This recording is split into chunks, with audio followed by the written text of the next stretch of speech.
Assalamualaikum warahmatullahi wabarakatuh. Ahlan wa sahlan teman-teman. Kami dari kelompok 7 kali ini akan membahas materi tentang ketahanan nasional. Di sini kami beranggotakan 4 orang. Yang pertama Afika Musayyadah, yang kedua Putri Jasmine Al-Zahra, yang ketiga Aisyah, dan yang keempat Rafidah. Baiklah, untuk mempersingkat waktu, marilah sama-sama kita menyimak video. Selamat menyaksikan. Sejarah ketahanan nasional. Gagasan tentang ketahanan nasional bermula pada awal tahun 1960-an pada kalangan militer Angkatan Darat di SSKAD yang sekarang bernama Seskuad. Masa itu adalah sedang meluasnya pengaruh komunisme yang berasal dari Uni Soviet dan Cina. Concern atas fenomena tersebut mempengaruhi para pemikir militer di SSKAD. Mereka mengadakan pengamatan atas kejadian tersebut, yaitu tidak adanya perlawanan yang gigih dan ulet di Indochina dalam menghadapi ekspansi komunis. Pengembangan atas pemikiran awal di atas semakin kuat setelah berakhirnya gerakan G30 SPKI.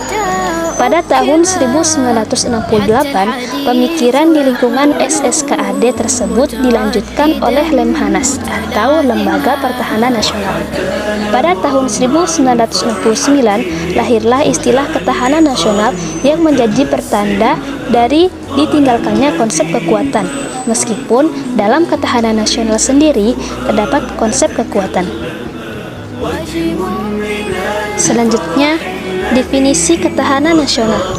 Ketahanan nasional adalah suatu kondisi ideal yang dimiliki oleh suatu negara dalam mengembangkan kekuatannya, sehingga bisa menghadapi berbagai macam ancaman yang datang mengganggu kelangsungan hidup bangsa, baik itu dari internal maupun eksternal. Tujuan ketahanan nasional. Tujuan ketahanan nasional Indonesia terdapat dalam pembukaan Undang-Undang Dasar 1945. Dijelaskan bahwa hal itu bertujuan untuk menjaga bangsa dan seluruh tumpah darah Indonesia untuk mencapai ketentraman umum, berkehidupan bangsa, serta mengerjakan disiplin dunia dengan dasar kemerdekaan, pemufakatan, dan keadilan sosial. Konsep ketahanan nasional. Konsepsi ketahanan nasional adalah sebuah pedoman yang digunakan untuk meningkatkan daya tahan bangsa dan mengembangkan kekuatan nasional dengan menggunakan pendekatan kesejahteraan tanpa melepaskan unsur keamanan di dalamnya. Pedoman yang digunakan dalam konsep ketahanan dasar nasional adalah Astagatra. Astagatra merupakan suatu perangkat hubungan yang saling berkaitan dalam membentuk perilaku masyarakat. Selanjutnya, asas-asas ketahanan nasional. Asas ketahanan nasional adalah tata laku yang didasari nilai-nilai yang tersusun berdasarkan Pancasila, Undang-Undang Dasar 1945, dan wawasan Nusantara. Asas-asas tersebut adalah sebagai berikut. Yang pertama, asas kesejahteraan dan keamanan. Yang kedua, asas menyeluruh terpadu. Dan yang ketiga, asas kekeluargaan. Materi selanjutnya adalah ciri-ciri ketahanan nasional. Yang pertama, berlandaskan prosedur Astagatra, yaitu terdiri dari 3 faktor alami seperti kekayaan alam, geografis, serta masyarakat, dan 5 faktor kemasyarakat, yaitu ekonomi, budaya, pertahanan, filsafat, serta ketatanegaraan. Yang kedua, ketahanan nasional berfokus untuk mempertahankan nilai-nilai yang dianut demi kelangsungan hidup suatu bangsa dengan pendekatan keamanan dan kesejahteraan. Yang ketiga, berpegang teguh pada pemahaman wawasan nasional berdasarkan cara pandang bangsa sesuai dengan Pancasila dan UUD 1945. Yang keempat, ketahanan nasional merupakan yang wajib bagi negara berkembang.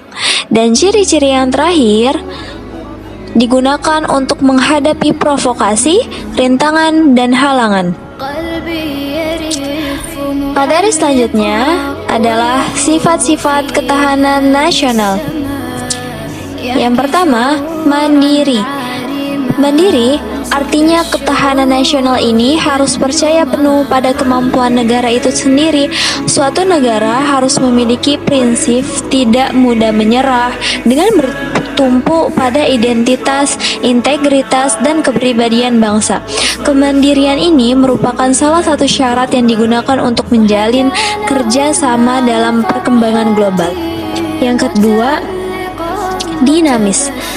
Dinamis berarti ketahanan nasional akan selalu berubah-ubah, baik itu meningkat maupun menurun, sesuai dengan kondisi dan situasi dari suatu bangsa. Oleh sebab itu, ketahanan nasional ini harus berorientasi pada masa depan yang selalu berkembang, sehingga ketika nantinya ada perkembangan zaman, ketahanan negara akan siap menghadapinya dan tidak goyah. Sifat-sifat selanjutnya adalah wibawa. Wibawa berarti ketahanan nasional harus selalu meningkatkan kualitasnya sehingga bisa diperhitungkan oleh negara lain. Dengan kewibawaan ini, suatu negara akan lebih disegani oleh negara lain. Yang keempat, yaitu manunggal. Manunggal berarti ketahanan nasional harus mewujudkan kesatuan yang seimbang di antara semua aspek bernegara. Dan materi selanjutnya adalah fungsi ketahanan nasional. Fungsi ketahanan nasional ada 3. Yang pertama, sebagai daya tangkal.